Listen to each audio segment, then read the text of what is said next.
pembelajaran kita hari ini dengan mengucapkan Bismillahirrahmanirrahim. Asyhadu an la ilaha illallah wa asyhadu anna Muhammadar Rasulullah. Rabbi shrah li sadri wa yassir li amri wahlul 'uqdatam min lisani yafqahu qawli.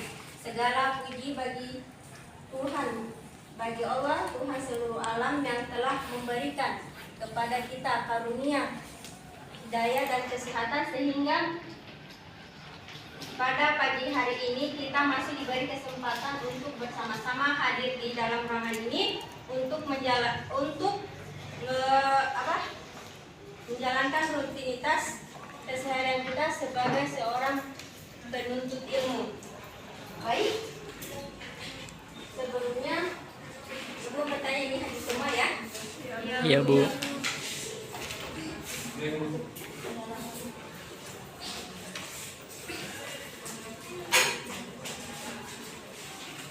Baik, materi yang kita bahas hari ini seperti yang ada di depan, yaitu berjudul nikmatnya mencari ilmu dan indahnya berbagi pengetahuan. Sebelumnya ada yang mau mengungkapkan pendapatnya apa itu ilmu?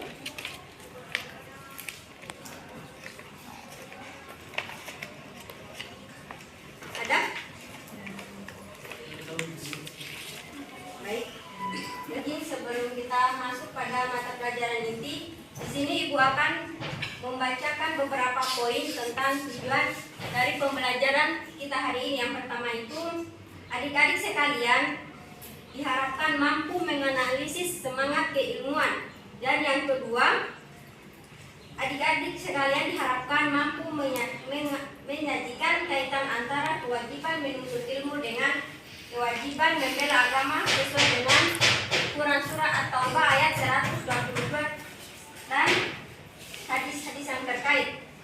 Yang ketiga, di sini adik-adik sekalian diharapkan dapat menganalisis kedudukan Al-Quran dan hadis terkait mencari ilmu dan indahnya berbagi pengetahuan. Dan yang keempat, di sini adik-adik sekalian diharapkan mampu menunjukkan sikap yang mulia sebagaimana seorang yang memiliki ilmu dalam setiap lini kehidupan. Dan yang kelima dan yang terakhir di sini itu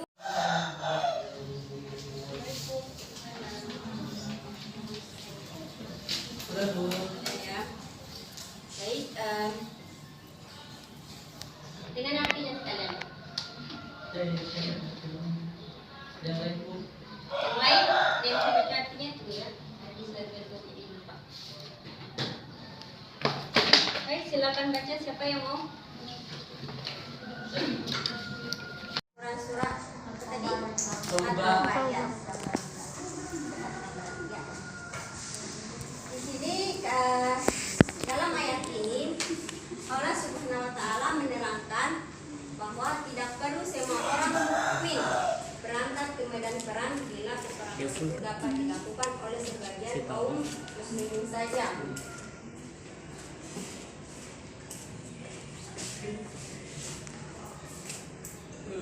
Tetapi harus ada pembagian tugas dalam masyarakat. Sebagian berangkat ke medan perang dan sebagian lagi bertekun menuntut ilmu dan mendalami ilmu agama Islam supaya ajaran agama itu dapat diajarkan secara merata dan dapat dilakukan dengan cara yang lebih efektif dan bermanfaat serta kecerdasan umat Islam dapat ditingkatkan.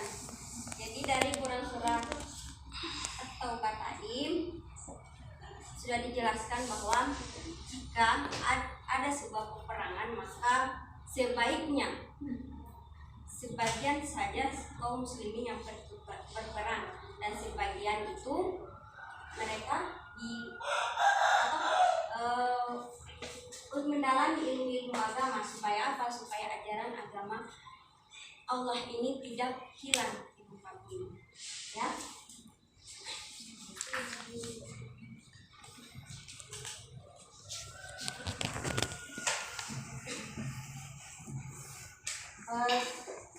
Orang-orang yang berjuang di bidang pengetahuan oleh agama Islam disamakan nilainya dengan orang-orang yang berjuang di medan perang. Hal ini sesuai dengan sabda Rasulullah SAW bahwa di akhirat nanti tinta ulama ditimbang dengan di akhirat nanti tinta ulama akan ditimbang dengan darah para syuhada. Ternyata yang lebih berat adalah tinta ulama dibandingkan dengan para syuhada. Hadis riwayat Ibnu Majah.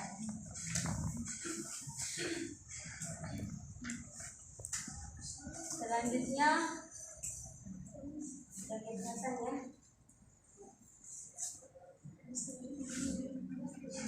Hadis tentang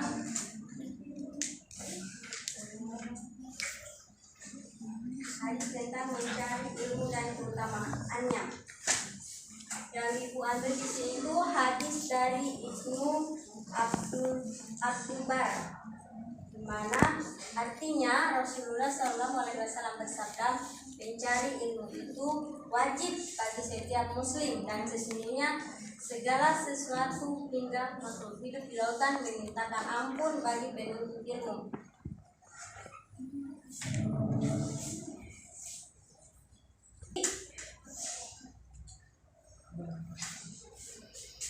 Keutamaan mencari ilmu dan mencari ilmu pengetahuan itu, selain tadi kita bahas di Quran surah Al-Alaq, di sini juga ada hadis yang mengatakan bahwa ternyata mencari ilmu itu wajib bagi setiap umat muslim. Dan orang-orang yang mencari ilmu itu ternyata semua makhluk hidup yang ada di lautan memintakan ampun bagi penuntut ilmu. Masya Allah. Masya Allah.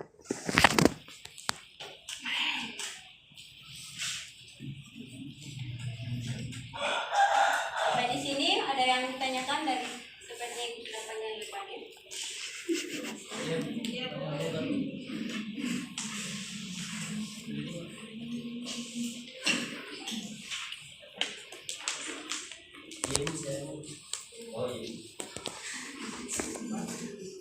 Baik, tadi ada yang bertanya, silakan. Terima kasih. Cara agar kita rendah hati dalam memiliki banyak sekarang itu yang sekarang sombong dengan ilmunya. Sekian. Cara agar kita memiliki kerendahan hati ketika kita menjadi seorang penuntut ilmu. Di sini kita ketahui dulu deh, ilmu yang kita miliki itu dari siapa? Selain kita sendiri yang belajar, sebenarnya yang punya ilmu yang ada di lantai ini itu siapa? Allah kan? Jadi ya betul. Ya betul. Jadi kau lah ya. Jadi sebelum kita menyombongkan diri kepada teman-teman kita atau kepada manusia lain, kita harus berpikir lagi. Ini ilmu yang saya miliki bukan karena saya, tapi karena Allah. Ada lagi?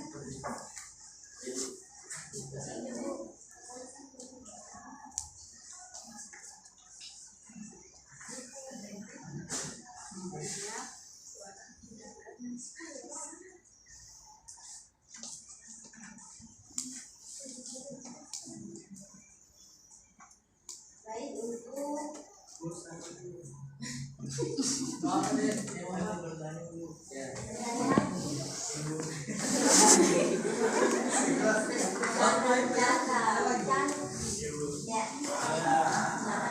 apa hukumnya ketika misalnya kita seorang guru atau pelajar, ketika kita memiliki ilmu lalu kita tidak membagikan walaupun itu sedikit? Bisa dijawab? ya, terima kasih pertanyaannya. Baik, mungkin ada teman-teman yang mau menjawab atau mengungkapkan pendapatnya bagaimana jika ada seorang guru ya? Ya Bu. yang memiliki ilmu namun tidak mau mengajarkan jadi bukan guru ya. Dengan ilmu saja itu bukan guru. Saya Bu, Ya silakan. menurut saya Bu, seorang guru itu harus tidak boleh tidak memberi ilmunya kepada orang lain, harus memberi karena ilmu itu kan bisa menjadi amal jariah kita kalau kita mengamalkannya. Apabila seorang guru tidak mengamalkan berarti dia akan berdosa. Ya. Jadi kata dia kalau begini, kalau Anda yang sedang punya ilmu dan ternyata kita hanya untuk diri kita sendiri, baik sih kan kita jadi suruh untuk dan diberikan, walaupun mungkin sedikit ilmu. Kalau misalnya kita ajarkan kepada orang lain, itu bisa menjadi pahala jariah bagi kita. Begitu. Dipahami? Sekarang kita lanjut pada materi terakhir, menerapkan perilaku mulia. Ibu minta tolong lagi dibacakan sampai titik.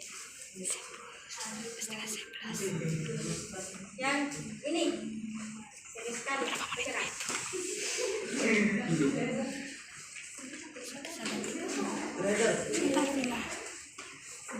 Bagian A, menerapkan perilaku mulia. Perilaku yang mencerminkan sikap memahami Quran surat At-Taubah ayat 122 diantaranya tergambar dalam aktivitas sebagai berikut. Yang pertama, jadilah orang yang berilmu atau pandai. Yang kedua, jika tidak bisa menjadi orang yang pandai, jadilah sebagai orang yang mau belajar dari lingkungan. Yang ketiga, sekitar dan dari orang-orang pandai. Terima kasih. Maaf saya potong. Jadi sebenarnya kesampingnya ibu yang salah tadi.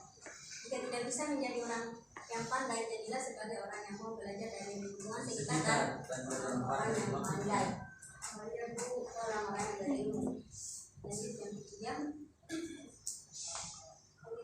Yang ketiga, jika tidak bisa menjadi orang yang belajar, jadilah sebagai orang yang mau mendengarkan ilmu pengetahuan. Yang keempat, jika menjadi pendengar juga masih tidak bisa, maka jadilah sebagai orang yang menyukai ilmu pengetahuan. Yang kelima, janganlah menjadi orang yang kelima, yaitu yang tidak berilmu, tidak belajar, tidak mau mendengarkan, dan tidak menyukai ilmu. Jika di antara kita memilih yang kelima ini, akan menjadi orang yang celaka. baik, terima kasih Pak Nadian. Dari yang dibacakan temannya tadi, siapa yang bisa mengenali kesimpulannya? Saya menyerahkan perilaku yang mulia.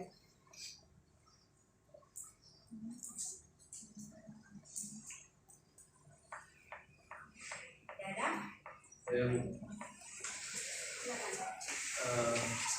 Kesimpulan yang saya tarik bahwa jika kita tidak ingin celaka di dunia akhirat, maka kita kemudian harus mampu ilmu, mendengarkan ilmu, belajar dari ilmu kita dan sebagainya tadi. Ya. Terima kasih. Bagaimana tadi yang bagian perempuan dengan tadi yang dibilang sama temannya? Apa itu? Apa itu?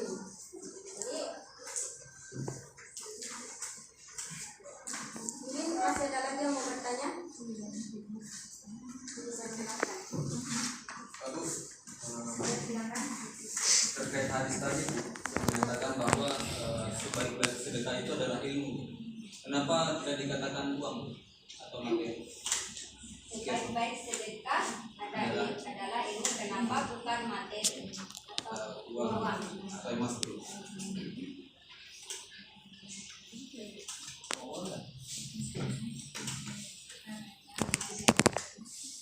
Mungkin ada yang mau menjawab? Saya Silakan. Dan yang lain mungkin? Maaf ya. Yang lain? Tidak ada. Baik. menurut saya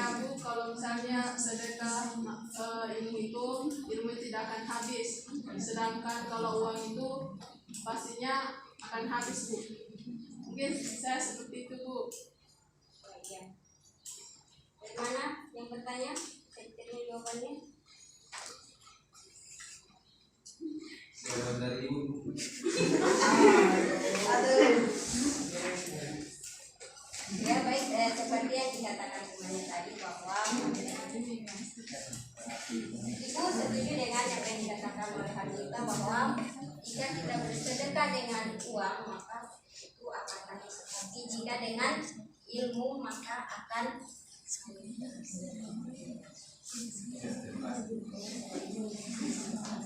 baik.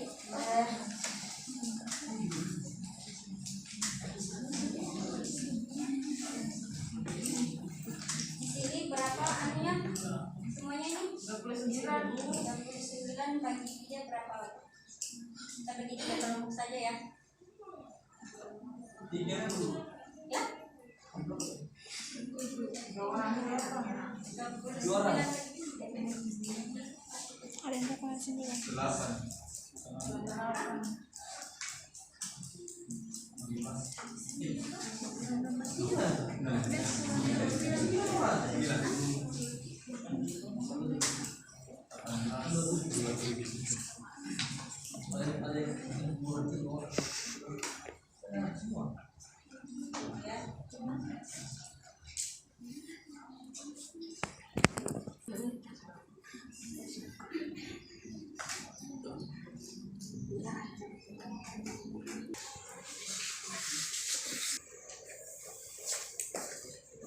Ini kelompok 1 dari yang bercadar 6. Kelompok 1 mungkin yang sebagian bisa bergeser di sini bagian laki-laki.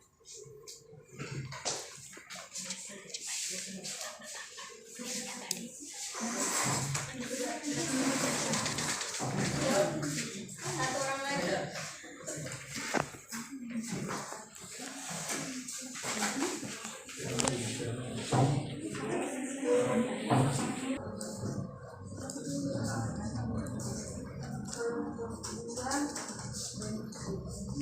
Bagian tugasnya aktivitas 6 yang orang lain.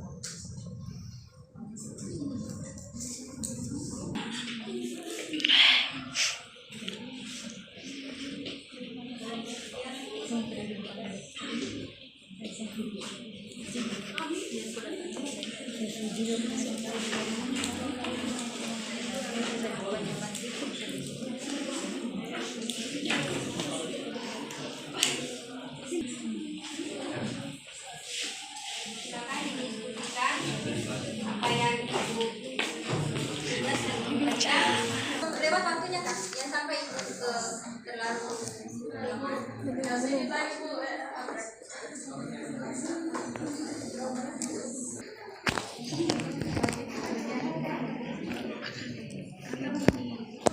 Sudah ada yang selesai berdiskusi? Sudah. Silakan yang sudah selesai kita berikan ke depan. Kelompok 2, silakan. Saya dari perwakilan kelompok 2. Kelompok 2 yaitu soalnya carilah hadis lain tentang menuntut ilmu. Itu dari hadis riwayat Tirmidzi berbunyi, siapa yang menempuh jalan untuk mencari ilmu